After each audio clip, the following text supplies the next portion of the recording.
Práctica número 2. Teoría de errores.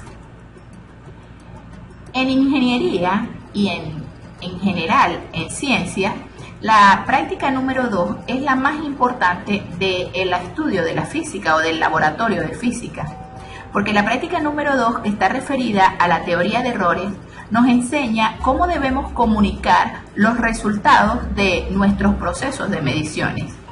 En ingeniería generalmente realizamos diferentes procesos de medición donde tenemos que tomar en cuenta o donde tenemos que acumular un conjunto de valores que son el resultado de ciertas mediciones. Por eso, en los objetivos de esta práctica, vamos en primer lugar a calcular los diferentes errores cada vez que realicemos un proceso de medición directa. Y vamos a calcular los errores cuando realicemos medidas indirectas.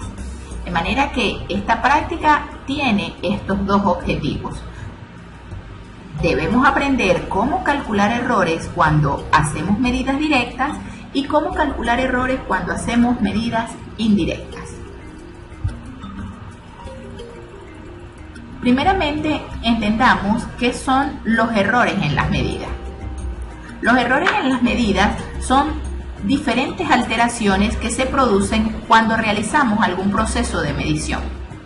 Esto significa que es la divergencia o la diferencia que existe entre el resultado de la medición con respecto al valor que será el valor verdadero de la magnitud medida. Toda medida debe siempre estar expresada con su respectiva unidad y acompañada de su margen de error. En este caso, el margen de error es 0,05 centímetros. Y este margen de error, acá tenemos la medida, acá tenemos la unidad de medida que estamos utilizando y acá tenemos el margen de error. Este margen de error define un intervalo que me dice cuál es la tolerancia o bajo qué intervalo nuestra medida es aceptada.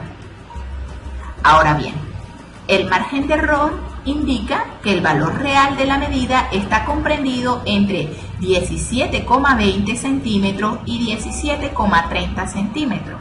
Esto me lo determina este margen de error. Por ejemplo, si sumamos 0,05 tendríamos 17,30, es decir, el extremo superior. Y si restamos 0,05 tendríamos 17,20, es decir, el extremo inferior. Por lo tanto, cada vez que realicemos una medida, esto me indica que si la medida está en este intervalo, nosotros podemos considerar que esa medida es apropiada. Este margen de error de alguna manera puede definir o puede establecer, digamos, la tolerancia de nuestra medición o de nuestro equipo. En muchas ocasiones nosotros realizamos alguna medición, por ejemplo, de magnitudes que están referidas a la electricidad, y estas mediciones se realizan, por ejemplo, con un proceso digital. Una vez que hemos definido la tolerancia, nosotros podemos realizar la medida y decimos que, por ejemplo, la medida es 17,23. Observemos que 17,23 está en el rango de tolerancia. Entonces esa medida la podemos tomar como válida. O, por ejemplo, pudiéramos medir 17,27. Está en el margen de tolerancia, está entre 17,20 y 17,30. De manera que este margen de error define de alguna manera un intervalo alrededor del cual va a estar la medida o el valor verdadero de la medida que estemos realizando. Es muy importante cada vez que nosotros comuniquemos un resultado que informemos a los lectores de cuál es el margen de error que estamos considerando al realizar ese proceso de medición. Por eso siempre es muy importante colocar la medida, la unidad de medida y el margen de error que estamos considerando. En las mediciones, los errores se pueden presentar de dos tipos. El primer tipo de errores son los que llaman errores sistemáticos. Los errores sistemáticos son aquellos causados por el instrumento. Puede pasar que el instrumento no sea calibrado de manera apropiada o que el instrumento esté fallo, que las baterías del instrumento no estén en su máximo funcionamiento, y esto va a introducir errores en las lecturas. Pueden ser causados por el operador. Puede ser que el operador adopte una mala posición ante la medición y obtenga un resultado que no sea consistente con la lectura de la medida que se está realizando, o que no esté utilizando el método apropiado para realizar la medición. O también puede pasar que las condiciones ambientales no sean las más adecuadas para realizar cierto tipo de mediciones. Entonces, cuando se presentan estos errores, a estos errores los llamamos errores sistemáticos.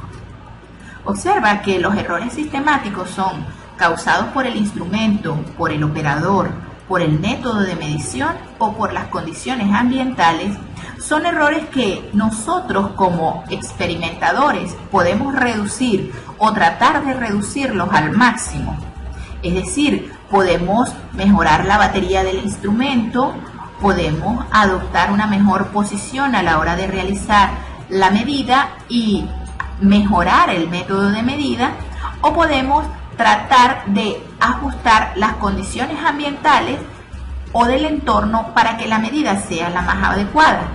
Es decir, los errores sistemáticos se pueden minimizar. Existen otro tipo de errores que son los que llamaremos errores accidentales o errores aleatorios. Los errores accidentales o aleatorios son aquellos errores que están siempre presentes en todas las medidas que realicemos. Por lo tanto, los errores accidentales o aleatorios no podemos minimizarlos, o para minimizarlos debemos hacer muchas medidas de una situación o de un fenómeno que estemos estudiando. Entonces, los errores accidentales o errores aleatorios los puedes clasificar en dos tipos: errores de precisión y errores de exactitud. Ahora bien, para entender lo que son los errores de precisión y los errores de exactitud, vamos a entender primero lo que significa el concepto de precisión y exactitud. Para entender mejor este concepto, vamos a considerar que tenemos una diana y hacemos varios lanzamientos de manera que queremos dar justo en el blanco o justo en el centro de la diana. Si queremos dar justo en el centro de la diana, nuestro valor teórico o la medición que queremos obtener estaría justo en el centro de la diana. Supongamos que realizamos varios lanzamientos que representarían las diferentes mediciones. Cuando realizamos varios lanzamientos, los lanzamientos que realizamos quedaron aglomerados en este lugar. Observa que nosotros queremos obtener el resultado cerca de este lugar, pero al hacer las mediciones o los lanzamientos, los resultados fueron obtenidos en este lugar. En este caso podemos observar que los resultados también están cercanos entre ellos, de manera que podemos entender que estos datos son bastante precisos, ya que son muy cercanos entre ellos. Entonces, cuando los datos están cercanos entre ellos y son cercanos a un valor promedio, decimos que tenemos una alta precisión. Pero observa que están muy alejados del valor esperado o del valor que yo quiero obtener.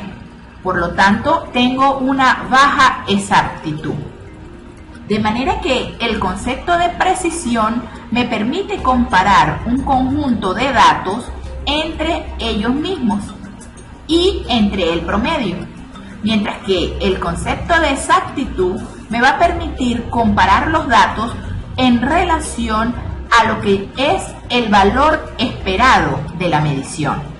Esperamos dar en el blanco, de manera que estos datos, como podemos ver en este gráfico, tienen una baja exactitud, ya que están bastante alejados del blanco, que es el valor esperado, pero tienen una alta precisión, ya que están muy cercanos entre ellos. Observemos ahora estos datos. Como puedes ver, estos datos están muy cercanos entre ellos, pero también están muy cercanos del valor esperado, que es el blanco de la diana. Por lo tanto, en este caso tenemos una alta precisión y también tenemos una alta exactitud. Es decir, alta precisión, ya que los valores están cercanos entre ellos, por lo tanto van a tener un valor promedio parecido. Es decir, van a estar cercanos al valor promedio. Y también van a tener alta exactitud, ya que los resultados de esta medición van a estar muy cerca del valor esperado. En este caso, el valor esperado es el centro de la diana. Supongamos que realizamos estas mediciones. Observemos que en estas mediciones los datos están, digamos, ciertamente algo dispersos entre ellos. Es decir, tenemos una baja precisión, ya que los datos no están muy cercanos entre ellos, no están muy aglomerados. Tenemos una baja precisión y pudiéramos decir que una alta o relativamente alta exactitud. Es decir, observamos que hay algunos datos que están muy cerca del valor esperado, es decir, algunos datos que son bastante exactos, pero como vemos están dispersos. Entonces tendríamos, o podemos decir que tenemos una baja precisión y pudiéramos hablar de una alta exactitud o una aceptada exactitud. Pero, ¿qué ocurre si nuestros lanzamientos tienen más o menos esta forma? Observa que los datos están dispersos entre ellos, es decir, en este caso tenemos baja precisión. Observa que los datos entre ellos no están muy cercanos y también están bastante alejados del valor esperado o del centro. De manera que en este caso tenemos una baja precisión y también tenemos una baja exactitud. Mira que estos datos tienen baja precisión, mientras que estos tienen una mejor precisión. Es decir, estos datos son más precisos que estos. Estos datos son más precisos, pero menos exactos que estos. Ahora, de esta manera podemos comprender el concepto de precisión y exactitud.